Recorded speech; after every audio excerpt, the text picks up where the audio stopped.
रमेश, तुम इंसान के रूप में जन्म लिया तो कभी कभी इंसानों की तरह बर्ताव कर लिया करो। हमेशा किसी के लिए गलत सोचना, गंदा सोचना जरूरी नहीं है धर्मेश। तुम्हें थोड़ी सी भी शर्म नहीं आती? तुम इन लोगों को मानव के खिलाफ भड़का रहे हो। क्या इंसान हो गए हो तुम।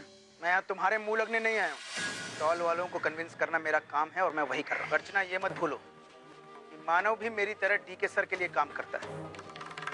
तो उसने भी ऐसी कई चौल खाली करवाई। वो कोई दूध का धुला हुआ नहीं है। एक सेकंड धर्मेश, तुम प्लीज अपनी तुलना मानव के साथ मत ही करो तो तुम्हारे लिए बहुत अच्छा होगा। एक बात अच्छे से समझ लो धर्मेश, अगर तुम्हें ये लगता है कि तुम मानव की गैरहाजिरी में इस चौल को खाली करा सकते हो या इन लोगों को भड़का सकते हो मानव के खिलाफ, तो ऐसा कभी नहीं होगा। मैं तुम्हें अपने घटिया इरादों में कभी कामयाब होने ही नहीं दूंगी। मुझे जाने दो ना, मुझे पटाखे फोड़ने हैं। अरे तेरे पटाखे बाद में फूटेंगे, मेरी बात सुन। तू अगर मेरी बात नहीं सुनेगा तो मैं तुझे तेरे आई से मिलवाने नहीं लेके जाऊंगी। मुझे उनसे नहीं मिलना है। क्यों? क्योंकि मुझे सब पता चल गया है और अगर आपने मुझ पर जबरदस्ती की तो मैं अर्चना आई को सब बता दूंगा कि आप उनके बारे में क्या क्या सोचती है और आपने श्रावणी आई के बारे में मुझसे क्या क्या झूठ बोले थे। अरे मुझे ये बताओ कि तुमने अपनी आई से बात की नहीं? अरे तुमने उन्हें समझाया कि नहीं कि इस तरह हमारे जीवन में दखलंदाजी ना करे वो? अरे हमारी बेटियों को इस तरह नहीं बहलाए फुसलाए। विनोद, मैं तुमसे बात कर रही हूँ। हिम्मत नहीं हुई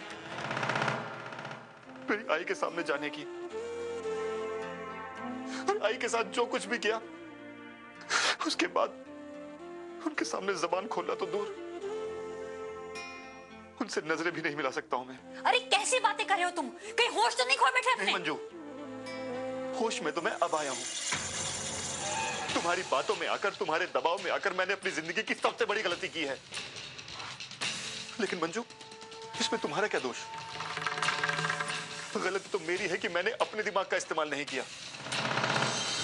गलती मेरी है कि मैं गलत रास्ते पर चल निकला। तो अब उस गलती का प्रायश्चित भी मैं ही करूंगा। अरे कैसी बातें कर रहे हो तुम? तुम कहना क्या चाहते हो? मैं ये कहना चाहता हूं मंजू कि आज से मैं तुम्हारा किसी भी बात में साथ नहीं दूंगा और नहीं तुम्हारे साथ खड़ा होऊंगा।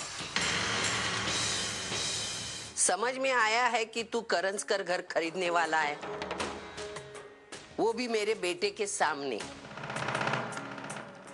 और तू मेरे बेटे के आने का इंतजार कर रहा है। यही तो सबसे बड़ी तेरी बेवकूफी है। मतलब? धर्मेश, आज तक तूने मेरे मानव को मात देने की कोशिश की, लेकिन एक बार भी कामयाब नहीं हुआ। आज उसकी गैर हाजिरी में उसे हराने का अच्छा मौका तुम्हारे पास है। मेरे समझ में नहीं आता उसकी गैर हाजिरी का फायदा तुम क्यों नहीं उठाते हो? अब कहना क्या चाहती?